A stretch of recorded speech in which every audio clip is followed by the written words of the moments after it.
Monitors આપણે વિધેયના દાખલા કરીએ છીએ તેમાં સ્વાધ્યાય 2.3 આપણું કમ્પ્લીટ થઈ ગયું. એમાં વિસ્તાર અને પ્રદેશ શોધવાના દાખલા આપણે શરૂઆત કરેલી છે.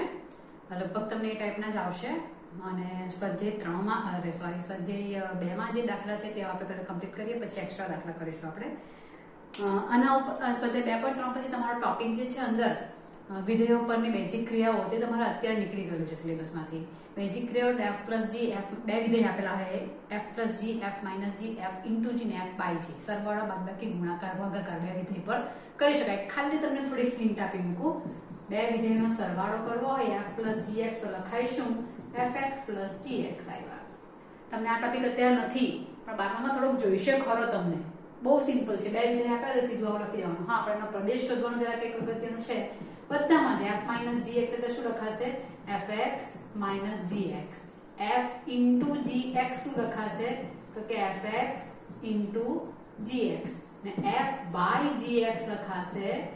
જેવો ભાગાકાર આપણે કરીએ છીએ તેવો જ, પણ આમાં ભાગાકારમાં એક વસ્તુ આવે કે gx 0 નહીં હોવું જોઈએ. છેદ છે એટલે આવું તમારું થશે. બરાબર? આમાં તમને f a થી b પરનું વિધેય આપેલું હોય, g b થી c થી d પરનું આપેલું હોય અને બધા r પર વ્યાખ્યાયિત હોય એટલે તમારું કામ પતી જાય. અલગ અલગ અંકો આપેલા હોય તો તમારો પ્રદેશ કયો આવે? તો કે ડોમેન ઓફ f અને ડોમેન ઓફ g કેવો લેવાનો? આમાં f પ્લસ g માં તો બેનું ઇન્ટરસેક્શન એ f પ્લસ g નો પ્રદેશ આવો આવે છે. તમને જો કે એવા દાખલા પણ તકલીફમાં નથી તમારા સિલેબસમાં, તો તમારે સીધું જ કરી નાખવાનું. fx બરાબર x² આપેલું હોય, gx બરાબર x આપેલું હોય તો f પ્લસ gx શું થશે? x² plus x. સિમ્પલ એકદમ. એટલે આ બેઝિક ક્રિયાઓ છે તે ટોપિક તમારામાંથી નીકળી ગયેલો છે. બરાબર? પણ ખાલી થોડી હિન્ટ આવી. બેનો સરવાળો એટલે બંનેનો સેપરેટ સરવાળો કરીએ તે, બેની બાદબાકી એટલે બંનેની સેપરેટ બાદબાકી, બેનો ગુણાકાર એટલે બંનેનો સેપરેટ ગુણાકાર, ને બેની ભાગાકાર એટલે બંનેનો સેપરેટ ભાગાકાર. પણ ભાગાકારમાં એવું રાખવાનું કે જો કોઈ x પાસે g 0 થતો હોય, gx 0 થતું હોય તો તે એલિમેન્ટ મારેના પ્રદેશમાંથી નીકાળી કાઢવાનો. બસ એટલું યાદ રાખવાનું છે. આ બેઝિક ક્રિયાઓ માટેનો આટલો કન્સેપ્ટ તમને આપ્યો. કદાચ ચોપડીમાં તમે જુઓ તો તમને એકદમ નવું ન લાગે એટલે ખાલી કહી મૂક્યું.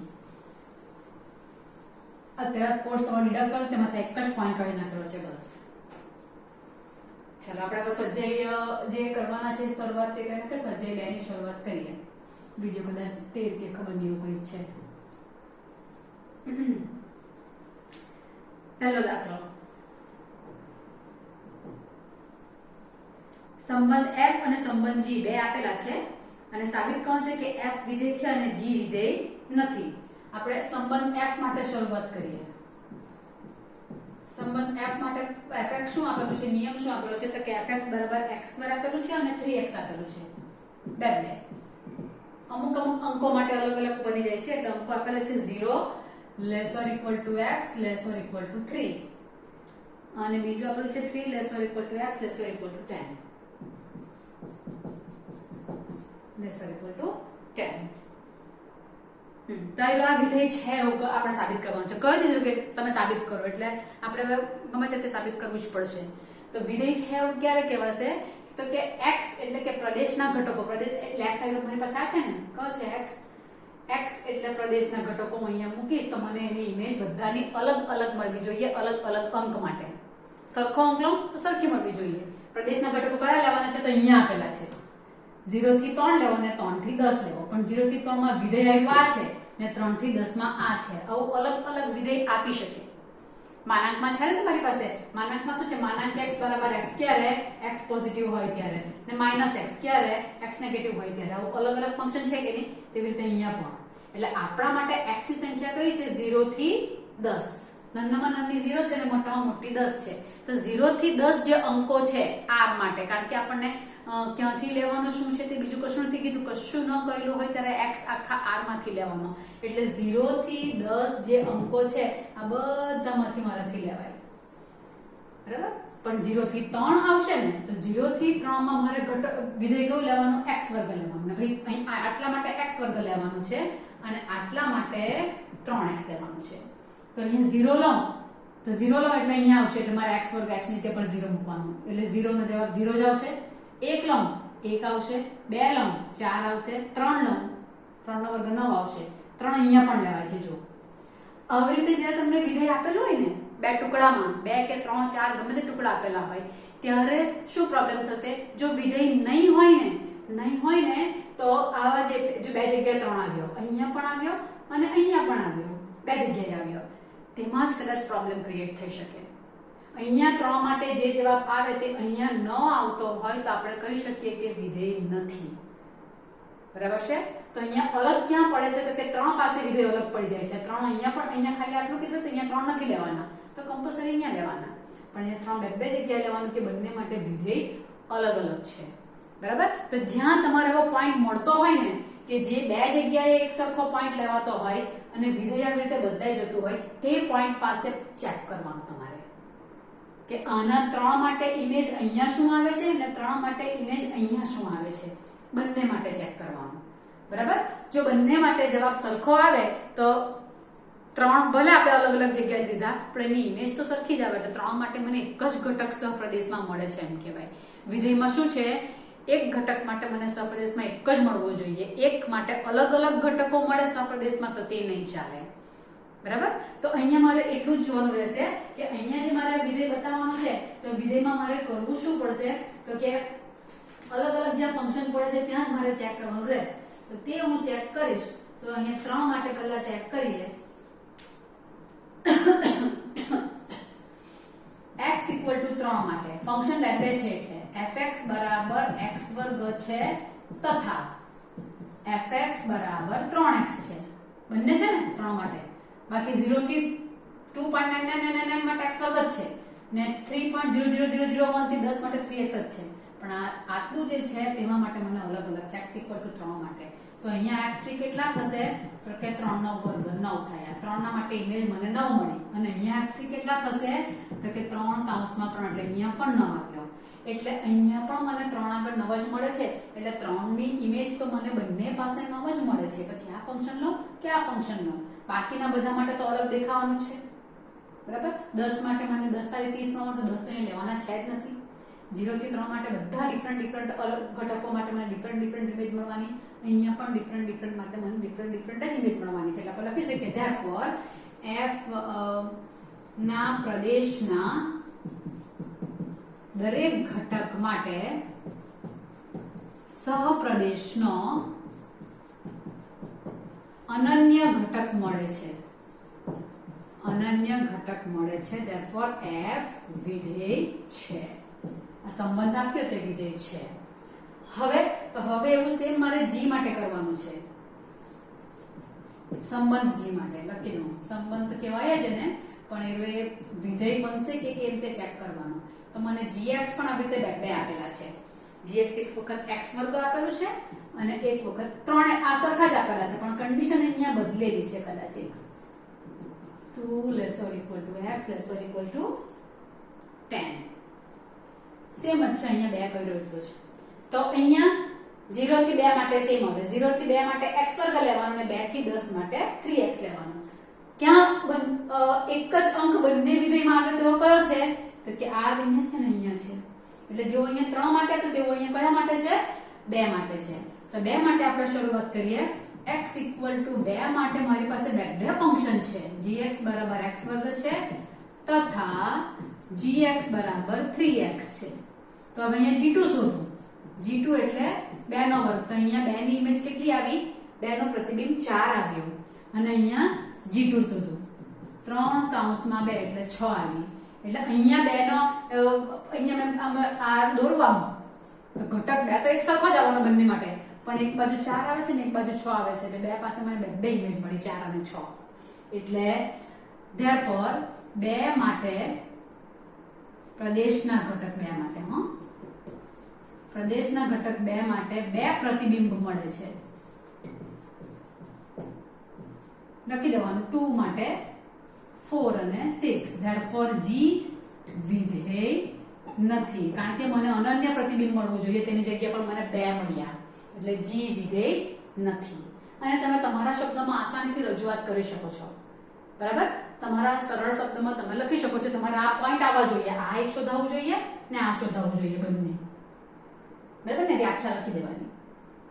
દરેક ઘટક માટે અનન્ય પ્રતિબિંબ મળ્યું વિધેય છે.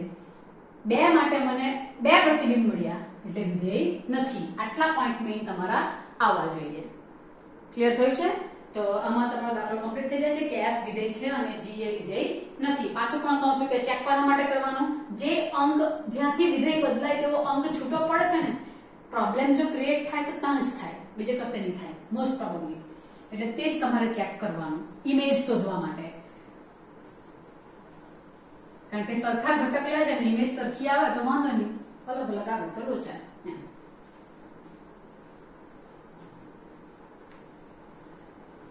બીજો દાખલો કરીએ.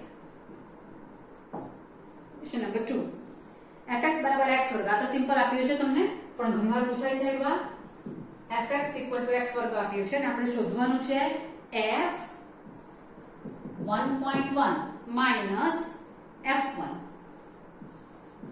કૌંસમાં છેદમાં 1.1 માઈનસ 1. આ મારે શોધવાનું છે, બરાબર છે. તો f 1.1 કરવું એટલે શું કરવું, તો કે તમને જે વિધેય આની કિંમત શોધવાની છે એવું થઈ ગયું. ઓકે, તો x હોય તો x વર્ગ, તો 1.1 હોય તો 1.1 નો સ્ક્વેર લખાશે ને. આ નિયમનો ઉપયોગ કરવાનો છે. x તરીકે કયા લીધેલા છે 1.1, એટલે આખા વિધેયમાં જ્યાં x દેખાય ત્યાં મારે કેટલા મૂકવાના 1.1 મૂકવાના. એટલે અહીંયા આવશે 1.1 નો સ્ક્વેર માઈનસ પછી f1 છે એટલે x ની જગ્યા પર 1 મૂકવાના, એટલે 1 નો સ્ક્વેર. ઇન શોર્ટ મને અહીંયા જે આપ્યું ત્યાંમાં મૂકવાનું છે. દરેક વિધેયના દાખલામાં આવું જ કરવાનું હોય. જે શોધવાનું કહ્યું હોય તે અહીંયા તો એવો f છે જ નહીં, એટલે તો સીધું જ 1.1 માઈનસ 1 કરવાનું. પછી જ કરું. ચાલો, 1.1 માંથી 1 જશે એટલે તમારા રહેશે કેટલા 3. આ આવશે 11 નો વર્ગ કરું તો 121 આવે એટલે 1.21 થવાના રહ્યા. 1 નો વર્ગ 1 આવશે, 1.1 માઈનસ 1 એટલે 0.1 રહેશે ને. 1.1 માંથી 1 ગયો એટલે 0.1 રહેવાનો. 1.21 માંથી 1 ગયો એટલે 0.21 રહેવાનું ને 0.1 રહેવાનું. આને કહેવાય 21/100. આખું લખું છું ને, 1/10 આવે એટલે 10/1 એમ. આ ગયું એટલે જવાબ કેટલો આવશે 2.1. બરાબર, 21/10 આવશે એટલે 2.1. એમ તો આસાનીથી કરી શકાય તેવું છે. 21/10 ડાયરેક્ટ લખી લઉં તો પણ ચાલે. અહીંયા 0 મૂકી દઉં તો 21/10 લખી દઉં. આ બધું નહીં કરું તો આ 0.1 છે એટલે આમ લખાય ને, તો સીધું આમ લખી શકું 21/10. અહીંયા પણ 2 આવ્યું, અહીંયા પણ 2 આવ્યું એટલે 2.1. એટલે એ તો સાદું તમારે જેમ કરવું હોય તેમ. ત્રીજો દાખલો.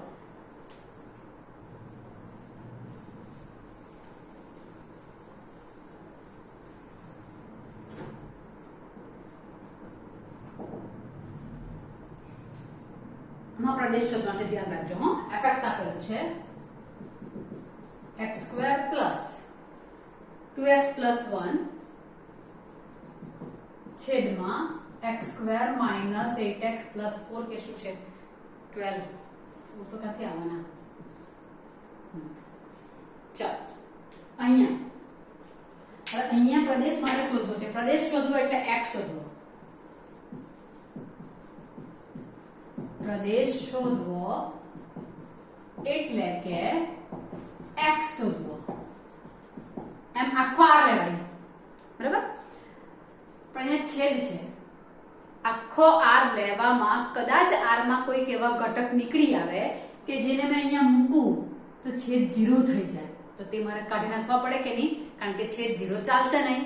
એટલે આવા એક્ચ્યુઅલી આગળ આવી હિન્ટ મેં તમને આપેલી તેવા દાખલા માટે નહીં, આ પૂછાયા કરે તેવા દાખલા. હા, તો અહીંયા પ્રદેશ શોધવો છે અને અહીંયા છેદ છે, તો આવા સંજોગોમાં છેદ જે છે તે 0 થતો હોય તેવા ઘટકો મારે શોધીને r માંથી નીકાળી લેવાના. બાકી બધા માટે મને કોઈની કોઈ ઇમેજ મળશે, દરેક x માટે. પણ દરેક x માંથી ખાલી r માંથી કયા ઘટક કાઢી નાખવાનો કે આ જ્યાં 0 થતું હોય ત્યાં.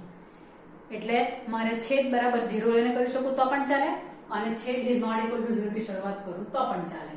તો શોધવા માટે x શોધવો, તો અહીં છેદ ઇઝ નોટ ઇક્વલ ટુ 0 થવો જોઈએ, રાઈટ.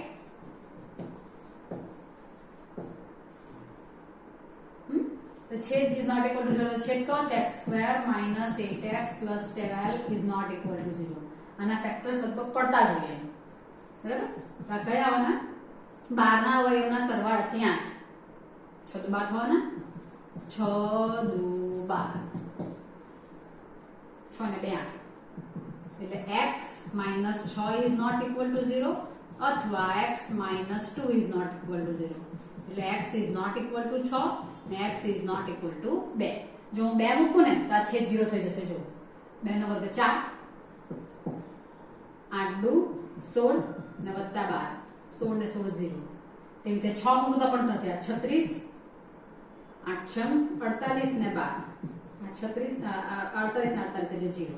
એટલે બે પોઈન્ટ પાસે છેદ 0 થઈ જાય છે. એટલે અહીંયા છેદ ઇક્વલ ટુ 0 થી શરૂઆત કરું તો પછી મારે કાઢી નાખવાના. મેં છેદ ઇઝ નોટ ઇક્વલ ટુ 0 થવું જોઈએ. એવા x શોધવાના કે જ્યાં છેદ નોટ ઇક્વલ ટુ 0 થાય.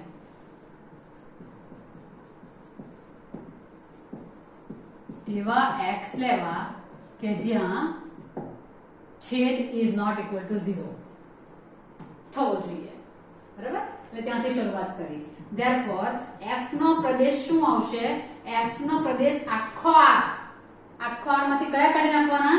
અહીંયા આપણને જે બે મળ્યા તે, એટલે માઈનસ કયા 2 અને 6. આમ થશે. દાખલો બહુ વાર પૂછાય છે. ઇન શોર્ટ તમને છેદ દેખાતો હોય ને તો નોટ ઇક્વલ ટુ 0 કરીને કરી નાખવાનું. ઇક્વલ ટુ 0 કરો તો પણ વાંધો નહીં મળે, તો પણ તમારે માઈનસ કરીને કરવાનું છે. અહીંયા બેઠા જ આવે કે મારી 6 અને 2 નહીં લેવાય. એટલે આમાંથી 2 ઘટક કાઢી નાખે. બાકી દરેક માટે મને કોઈને કોઈ પ્રતિબિંબ મળશે, અલગ અંક માટે અલગ જ મળશે. તો દાખલો તમારો ઉદાહરણમાં છે.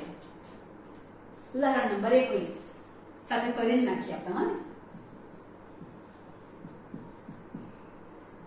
પ્રદેશ જ શોધવાનો છે. મને fx નું આપેલું છે x2 + 3x + 5. fx બરાબર x2 + 3x + 5 છેદમાં x2 - 5x + 4. પ્રદેશ માટે છેદ ઇઝ નોટ ઇક્વલ ટુ 0 થવો જોઈએ. આ તો આપણી સમજ માટે બધું લખેલું છે. તમે સીધું અહીંથી શરૂઆત કરી શકો. છેદ કયો છે? x2 - 5x + 4 is not equal to 0. અવયવ પડશે 4 ના અવયવના સરવાળાથી 5, 4 * 4 અને માઈનસ આવશે. Sorry, x - 4 x - 1 is not equal to 0. x - 4 is not equal to 0. x - 1 is not equal to 0. એટલે x 4 નહીં લેવાશે અને x 1 નહીં લેવાશે. therefore પ્રદેશ શું આવશે? f નો પ્રદેશ આવશે આખો r. તેમાંથી કયા નીકળી જશે? 1 અને 4. આના જે અવયવ પડે તે અંક કાઢી નાખવાના. સિમ્પલ આટલું. બરાબર? કયા દાખલો તમારો થયો? રોજ મોસ્ટા કે દાખલા રહે પૂછાય તેવા. એટલે 4 અને 1 સિવાયની બધી જ સંખ્યાઓ માટે મને અનન્ય પ્રતિબિંબ મળશે. 4 અને 1 માટે નથી મળતું. એટલે કમ્પ્લીટ થયું. ચાલો આગળ દાખલો શરૂઆત કરીશું આપણે.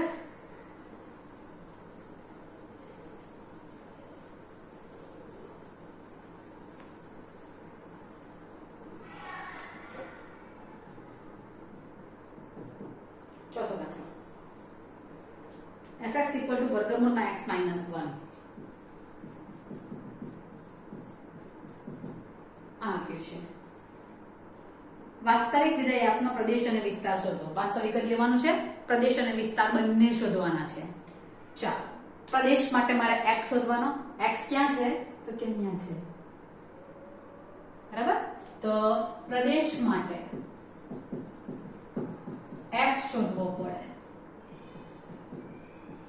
હા, તો x રૂટની અંદર છે. તો રૂટની અંદરની સંખ્યા કેવી હોય છે વાસ્તવિક સંખ્યા માટે? રૂટની અંદરની સંખ્યા જે કંઈ છે તે કેવી આવી જોઈએ? પોઝિટિવ આવવી જોઈએ. 0 આવે તો ચાલે.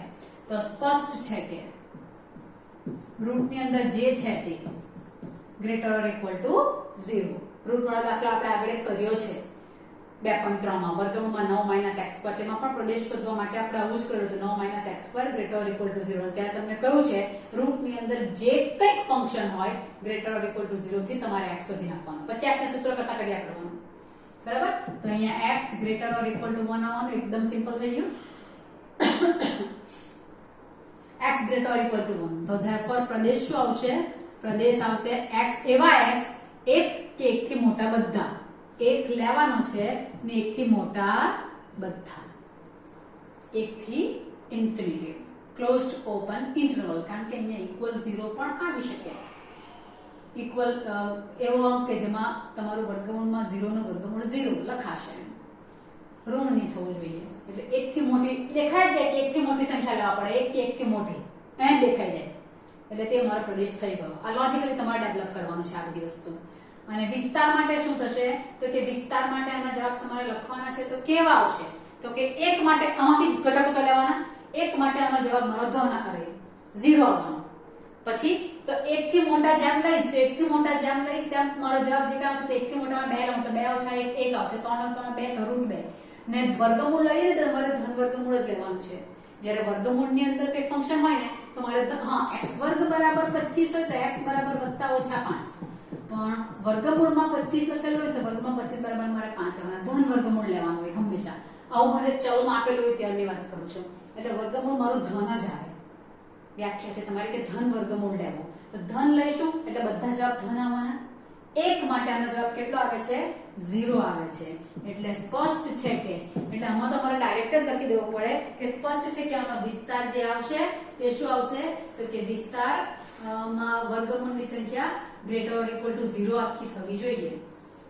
એટલે જવાબ જે નો આવશે તે આ જે આવે તે ગ્રેટર ઓર ઇક્વલ ટુ 0 એટલે શું થવાનું x - 1 નો સ્ક્વેર કરી નાખો તો પણ ચાલે કે x - 1 નો રૂટ કાઢી નાખો હોય તો x - 1 નો સ્ક્વેર એટલે પણ એવું કઈ કામ નથી. મારે 1 માટે 0 થશે, બાકીનું વૃદ્ધન આવશે ગ્રેટર ઓર ઇક્વલ ટુ 0 એટલે વિસ્તાર રેન્જ ઓફ f આ fx છે ને એમાં fx greater or equal to 0 એટલે રેન્જ ઓફ f કેવી થવાની 0 થી ઇન્ફિનિટી ક્લોઝડ ઓપન 0 થી ઇન્ફિનિટી.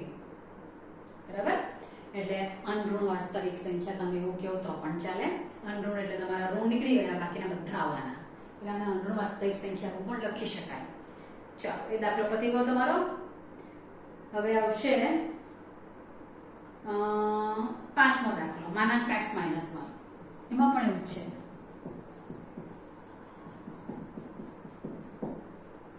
x - 1 આનો પણ પ્રદેશ અને વિસ્તાર બંને શોધવાનું છે. બરાબર. તો પ્રદેશમાં પેલા દાખલામાં આપણે પ્રદેશના માટે શું આમાં પ્રદેશના માટે તો કે રૂટને કારણે ધન હોવું જોઈએ એવું. આગળ દાખલા કરે તેમાં તો કે છેદ હતો એટલે છેદ નોટ ઇક્વલ ટુ 0 કરવું પડે. અહીંયા તો એવું કંઈ જ નથી, નથી રૂટ કે નથી છેદ કે એવું કંઈ જ નથી. એટલે દરેક x માટે for all x belongs to r માટે fx વ્યાખ્યાયિત થશે જ ને. અહીંયા ઋણ માટે વ્યાખ્યાયિત નથી થતું, અંદરની સંખ્યા ઋણ થઈ જાય તો વ્યાખ્યાયિત નહીં થાય fx એટલે ઋણ કાઢી નાખ્યા. પેલામાં છેદ 0 થઈ જતો હોય તો તેના માટે મને fx નહીં મળે એટલે તે કાઢી નાખ્યા. અહીંયા એવું કંઈ નથી ને. એટલે દરેક x belongs to r માટે fx વ્યાખ્યાયિત છે. therefore f નો પ્રદેશ શું આવશે f નો પ્રદેશ આવશે વાસ્તવિક સંખ્યા આખી બધી જ આવશે. હા, પણ હવે વિસ્તાર માટે તો કે વિસ્તાર માટે શું થશે તો કે વિસ્તાર માટે માનાંક છે. માનાંકનો જવાબ હંમેશા કેવો આવે પોઝિટિવ જ આવે. બહુ તો 0 એટલે પાછું આના જેવું જ થઈ ગયું. એટલે રેન્જ ઓફ f શું થશે અનઋણ વાસ્તવિક સંખ્યા ક્લોઝડ ઓપન 0 ટુ ઇન્ફિનિટી. કારણ કે માનાંકનો જવાબ હંમેશા મને પોઝિટિવ જ મળવાનો છે એટલે અનઋણ વાસ્તવિક સંખ્યા આવશે. બરાબર. ચાલો 5મો દાખલો કમ્પ્લીટ થઈ ગયો. 6થો જોઈ લઈએ.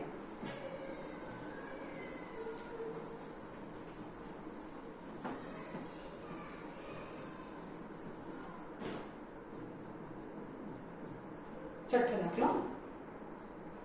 f તમને કઈ રીતે આપેલો છે જો f આ x ને y આ x ને fx એવું કહેવાશે. x belongs to r fx છૂટું ને આ રીતે લખી આપ્યું પણ આ પાછળ તો fx જ કહેવાય ને. આ x તો y ને y એટલે fx એટલે આ fx છે મારા માટે. તો વિધેયનો વિસ્તાર શોધો. r થી r પરનું વિધેય છે તો અહીં fx શું છે fx છે x² છેદમાં 1 + x². બરાબર. આનો વિસ્તાર શોધવાનો છે તો વિસ્તાર શોધવાનો છે તેના જવાબ કેવા કેવા આવશે તે વિચારવાનું છે આખો fx ના માટેનો. તો એક તો વસ્તુ ખબર પડી ગઈ કે x નો વર્ગ એટલે બધા r માટે જવાબ એનો પોઝિટિવ, છેદમાં પણ પોઝિટિવ એટલે આનો જવાબ કેવો આવે ધન જ આવે.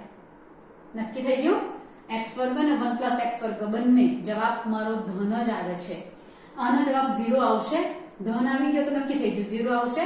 તો કે હા x બરાબર 0 માટે શું થશે x બરાબર 0 માટે 0/1 0 આવી જવાનો ને એટલે x બરાબર 0 માટે fx કેટલું આવે છે તો કે f0 0 આવે છે. અને બાકીના બધા માટે જવાબ કેવો આવવાનો? પોઝિટિવ આવવાનો છે. એટલે બાકીના બધા જ r માટે બધી વાસ્તવિક સંખ્યા માટે fx ધન આવે. પણ ધન આવે તો હવે કેવું ધન આવે? એટલે 0 થી ઇન્ફિનિટી વાળો જવાબ થાય? તો કે ના, 0 થી ઇન્ફિનિટી થતો નથી. બધી ધન ને 0 તો 0 થી ઇન્ફિનિટી થવું જોઈએ ને, પણ નથી થતું. શું થવાનું અહીંયા?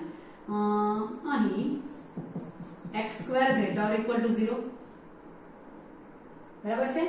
અને 1 + x² કેવું છે? તો 1 + x² પણ ધન જ છે, ગ્રેટર ધેન 0. 1 + x² પણ ધન જ છે અહીંયા તમારી પાસે. અહીંયાથી શરૂઆત કરીએ તો પણ ચાલે કે બંને બાજુ હું 1 એડ કરું છું, 1 + x². તો અહીંયા x² ≥ 0 તો 1 + x² ≥ 1 લખાય. આ ધન મેં લખું આ બી ધન મળે છે એવું કોને કરે? તો 1 + x² ≥ 1 આવે. પછી શું થયું? તો કે આ 1/, કરું તો 1/, તો આ લેસર ઇક્વલ ટુ 1 થઈ જશે કે નહીં? બરાબર. 1/, therefore 1/1 + x² કેવું? તો લેસર ઇક્વલ ટુ 1. અને x² કેવું છે? ગ્રેટર ઇક્વલ ટુ 0 છે. અને એમ પણ વિચારીએ તો આનો જવાબ કેવો થવાનો? તો કે આ ધન 0 થી મોટા છે ને આ અંશ અને છેદમાં છેદ કેવો છે? તો છેદમાં 1 વધી જાય છે. એટલે અંશ જો હું 2 લઉં તો આ 3 છે, અંશ જો 3 લઉં તો એવા 4 છે, આ 5 લઉં તો એવા 6 છે, કેમ કે 1 વધે છે. x પર છે ને, અંશ કરતા છેદ મોટો છે. અંશ કરતા છેદ મોટો એનો મતલબ જવાબ કેવો આવવાનો? તો કે અંશ કરતા છેદ મોટો છે એટલે જવાબ મારો 1 થી નાનો આવવાનો. બરાબર છે. 1 થી નાનો અહીંયા મને દેખાઈ જ જાય છે. સોરી. એટલે જવાબ મારો 1 થી નાનો આવવાનો છે. એટલે આ જવાબ 0 ને 1 ની વચ્ચે આવશે. એટલે આનો જવાબ મારો 1 પણ નથી આવતો કશે. 1/1 + x² ≥ 1 જે કરવાનું અહીંયા જો મેં શરૂઆત આવી રીતે કરી નાખું, બીજી રીતે લખું. x² ધન છે અને 1 + x² ધન છે. પણ 1 + x² ને x² ને કમ્પેર કરું તો 1 + x² જે છે તે ગ્રેટર ધેન x² થવાનું, x² થી મોટું થવાનું ને. એટલે 1 + x² જે છે તે ગ્રેટર ધેન x². હું એવું લખી શકું. એમ તો તમે સિમ્પલ વેમાં લખેલું ને તો આપણને કોઈ વાંધો નહીં મળે કે x² જે છે અને 1 + અંશ કરતા છે 1 મોટો એટલે તમારું કામ પતી જાય. એટલે એ રીતે લખો તો પણ ચાલે. એટલે અમે આને નીચે લઈ આવું ને 1 + x², તો 1 < x² છેદમાં 1 + x² લખાશે. વ્યવસ્થિત લખો. x² છેદમાં 1 + x² < 1. હજુ પણ વ્યવસ્થિત લખી નાખો. હવે આ નીચે આવ્યું અને x² આગળ હોય તો વધારે સારું પડે એટલે. બરાબર. અને આ શું છે? fx. fx 1 થી નાનો અને અહીંયા x² છે તે 1 થી નાનો ને 0 માટે 0 પણ આવે છે fx. એટલે અહીંયા fx 0 પણ આવે છે 0 માટે. એટલે fx 0 આવે છે અને 1 થી નાનો આવે છે. therefore વિસ્તાર શું આવશે? બધી ધન સંખ્યા છે પણ 1 થી નાની છે એટલે વિસ્તાર આવશે 0 થી 1. તથા fx greater or equal to 0. fx less than 1 greater or equal to 0 ને ખબર પડી જાય છે મને. બરાબર. એટલે ધન કીધું ને અહીંયા, એટલે greater or equal to 0 અને less than 1 એટલે 0 થી 1 ની વચ્ચે. આ તમારો દાખલો. આપણે આગળ પણ પસંદવાળા દાખલા આપણે આગળ કરેલો હતો, વિસ્તારનો દાખલો. બરાબર. એમાંથી પ્રદેશવાળો થઈ ગયો તો પછી વિસ્તારમાં તમને કરાવેલું, તેમાં આ રીતે જ આપણે કરેલું છે. x² less than 1 + x² થવાનું અને આને નીચે લઈ આવો અને less than 1 અને 0 થી મોટો તો છે જ. આ greater or equal to 0 તો દેખાય જ છે મને. એટલે આ બેને ભેગા કરવા પડે. 0 થી તો મોટો પણ 1 થી નાનો એટલે 0 ને 1 ની વચ્ચે. એકચ્યુઅલી કદાચ તમારો દાખલો નીકળી ગયો છે પણ 12માં મને બહુ જ વાર આવ્યો, અગત્યનો પૂછાય છે એટલે તમને કરાવી દીધો છે છઠ્ઠો દાખલો. બરાબર. 7મો પેલી બેઝિક ક્રિયા આવી એટલે એ તમારે નથી એ દાખલો, એટલે 7મો તમારે કરવાનો નથી. બરાબર. ચાલો. છઠ્ઠો પણ લગભગ નથી પણ આપણે જરાક શીખી મૂકેલો સારો છે. છઠ્ઠો નથી બાકી એમ દાખલો એવા મેં તો નેક્સ્ટ ટર્મમાં કરાવી મૂકો છે. 8મો છેલ્લો કરી મૂકીએ.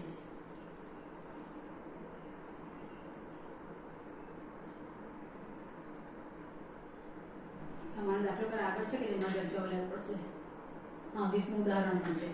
કઈ આપણે એક કામ કરીએ, થઈ તો જાય એમ તો પણ વિડીયો મોટો થાય પછી મારી પાસે મેથ દાખલા લઈ કે 11 ને 12 પાસા નથી, 9 10 8 ને ઉદાહરણ એમ કરીને આપણે નવા વિડીયોમાં લઈ લઈશું, તે સારું પડશે. નહીં તો એક પછી વિડીયો નાનો થઈ જશે પાછો. એટલે આપણે આટલું રવા દઈએ અત્યારે. Okay, by.